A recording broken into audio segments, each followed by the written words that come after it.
Hello friends, എല്ലാവർക്കും എൻ്റെ ചാനലിലേക്ക് സ്വാഗതം. ഇന്ന് ഞാനിവിടെ വന്നത് ഒരു പ്ലം കേക്ക് റെസിപ്പി ആയിട്ടാണ്. ക്രിസ്മസ് സീരീസൊക്കെ അല്ലേ, അപ്പോൾ ക്രിസ്മസ് എന്ന് പറയുമ്പോൾ തന്നെ നമുക്ക് ഓർമ്മ വരുന്നത് പ്ലം കേക്കിനെ കുറിച്ചാണ്. അത് നമുക്കിനി വീട്ടിൽ തന്നെ ഉണ്ടാക്കിയെടുക്കാം. അതും സിമ്പിളായിട്ട്. ഓവനില്ലാത്തവരും അതുപോലെ ബീറ്റർ ഇല്ലാത്തവരൊന്നും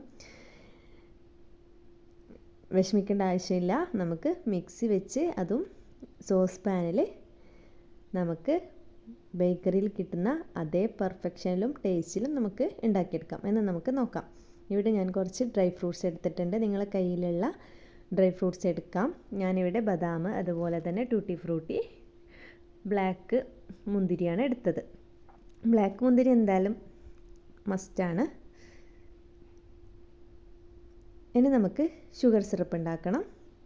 അതിനായിട്ട് ഒരു സോസ് പാൻ അടുപ്പത്ത് വെച്ചിട്ട് ഞാനതിലേക്ക് അരക്കപ്പ് പഞ്ചസാര ഇട്ട് ഫ്ലെയിം കൂട്ടി കൊടുക്കുക. ഫ്ലെയിം കൂട്ടി കൊടുത്ത് അതൊന്ന് മെൽറ്റായി കിട്ടുമ്പോൾ ഫ്ലെയിം കുറച്ച് വയ്ക്കുക. പിന്നെ അത് കളർ ചേഞ്ച് ആയി തുടങ്ങും, ബ്രൗൺ കളറാകും. ഫ്ലെയിം ഇപ്പോൾ കൂട്ടി വെക്കരുത്, അപ്പോൾ നമ്മുടെ കേക്കിൻ്റെ ടേസ്റ്റ് എല്ലാം മാറും. അത് കരിഞ്ഞു പോയാൽ കയ്പ്പ് ടേസ്റ്റ് നമുക്ക് ഉണ്ടാവും. ഈ ഒരു സിറപ്പാണ് നമ്മുടെ കേക്കിന് ആ ബ്രൗൺ കളർ കൊടുക്കാൻ സഹായിക്കുന്നത്. ഇത് നല്ല പോലെ തന്നെ തിളച്ചിട്ടിട്ടുണ്ട്. ഇനി ഇത് ഒന്ന് കുറുകി വന്നാൽ നമുക്കിതിലേക്ക് വെള്ളം ഒഴിച്ചു കൊടുക്കണം. വെള്ളം ഒഴിക്കുമ്പോൾ സൂക്ഷിക്കണം, ഇങ്ങനെ ദൂരെ മാറി നിന്ന് വേണം ഒഴിക്കാനായിട്ട്. അതും കുറേശ്ശെയായിട്ട് ഒഴിച്ചു കൊടുക്കുക. അരക്കപ്പ് വെള്ളമാണ് ഇതിലേക്ക് ഇനി ഒഴിച്ചു കൊടുക്കേണ്ടത്.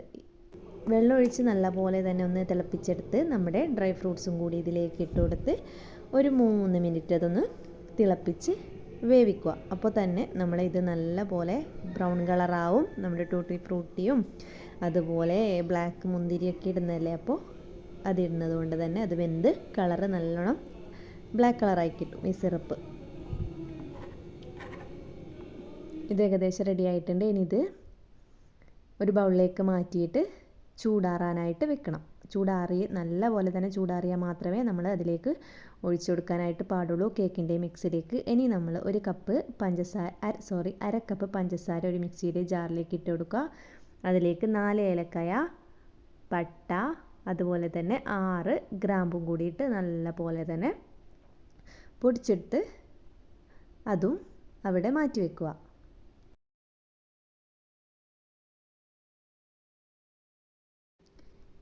ഇനി ഒരു അരിപ്പ എടുത്തിട്ട് അതിലേക്ക്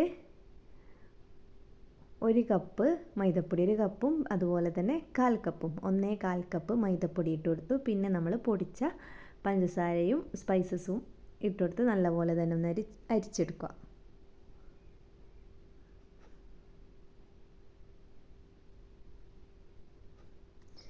അരിച്ചെടുത്തിട്ട് അപ്പോൾ അതവിടെ മാറ്റി വെക്കുക. ഇനി നമുക്ക് അടുത്ത സ്റ്റെപ്പ് എന്താണെന്ന് നോക്കാം.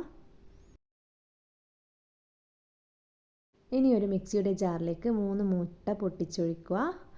അതുപോലെ ഒരു നുള്ളുപ്പ്, 1/2 teaspoon baking powder, 1/4 teaspoon baking സോഡയും ഇട്ട് നല്ല പോലെ തന്നെ ഒരു 2-3 മിനിറ്റ് അതൊന്ന് മിക്സിയിലിട്ട് ഒന്ന് കറക്കിയെടുക്കുക. ഇനി നമ്മൾ അതിലേക്ക് കുറേശ്ശെയായിട്ട് നമ്മുടെ ഈ പൊടിയില്ലേ അതൊന്ന് 2 പാർട്സായിട്ടാണ് ഞാൻ ഇട്ട് കൊടുക്കുന്നത്. ഫസ്റ്റ് ഒന്ന് ഇട്ട് നല്ലപോലെ മിക്സ് ചെയ്ത് അതിനുശേഷം ബാക്കിയും കൂടി ഇട്ട് മിക്സ് ചെയ്ത് കൊടുത്തു. ഇതിലേക്ക് ഇനി നമ്മുടെ ആ മിക്സും ഡ്രൈ ഫ്രൂട്ടിൻ്റെ മിക്സും അതുപോലെ തന്നെ 1/4 കപ്പ് ഓയിൽ ഒഴിച്ചിട്ടുണ്ട്. ഞാൻ വീഡിയോ ഓണാക്കാൻ വിട്ടുപോയതാണ്, ഓണാക്കിയെന്ന് ഞാൻ വിചാരിച്ചു പോയി. അപ്പോൾ അതും കൂടി ഒഴിച്ച് നല്ലപോലെ മിക്സ് ചെയ്ത് നമുക്ക് വെക്കാം. ഇനി അടുത്ത പരിപാടി നമുക്കിത് വേവിക്കലാണ്. അതിനായിട്ട് ഞാൻ ഒരു സ്റ്റൗ ഓണാക്കിയിട്ട് ഒരു സ്റ്റീലിൻ്റെ ടോപ്പ് ഇതിൻ്റെ മേലെ വെച്ച് കൊടുത്തു. നമ്മുടെ കേക്ക് കരിഞ്ഞു പോകുന്നതിനാലാണ് അങ്ങനെ ചെയ്തത്. അങ്ങനെ വെച്ച് കൊടുത്ത് അതിൻ്റെ മേലെയാണ് സോസ് പാൻ വെച്ച് കൊടുത്തത്. സോസ് പാൻ ചൂടായപ്പോൾ ഓയിൽ പുരട്ടി കൊടുത്തിട്ടുണ്ട്. ഇനി നമ്മുടെ മിക്സ് മുഴുവനായി ഇട്ട് കൊടുത്ത് അതിലേക്ക് കാഷ്യൂ നട്ട്സും അതുപോലെ ചെറിയും വെച്ചിട്ട് ഞാൻ ഡെക്കറേറ്റ് ചെയ്തിട്ടുണ്ട്. എൻ്റെ ടോപ്പ് അടച്ച് വെച്ചു. ടോപ്പ് എയർ ഹോളൊക്കെ ഒന്ന് ക്ലോസ് ചെയ്ത് കൊടുക്കുക. എന്നിട്ടൊന്ന് വേവിച്ചെടുക്കുക. ഇത് വേവാനായിട്ട് എനിക്ക് 35 മിനിറ്റ് വേണ്ടി വന്നിട്ടുണ്ട്. ഒന്ന് കുത്തി നോക്കി വെന്തെന്ന് ഉറപ്പ് വന്നതിന് ശേഷം മാത്രം അത് പ്ലേറ്റിലേക്ക് മാറ്റുക. അപ്പോൾ എനിക്കിത് വെന്ത് കിട്ടിയിട്ടുണ്ട്. എന്ന് ഞാനിതൊരു പ്ലേറ്റിലേക്ക് മാറ്റിയാണ്. നല്ല പെർഫെക്റ്റ് ആയിട്ട് തന്നെ കിട്ടിയിട്ടുണ്ട്, സോഫ്റ്റ്നെസ്സും ഉണ്ട്. ഇനി നമുക്കിതൊന്ന് കട്ട് ചെയ്ത് നോക്കാം. എല്ലാവരും ഈ കേക്കൊന്ന് ഉണ്ടാക്കി നോക്കുക.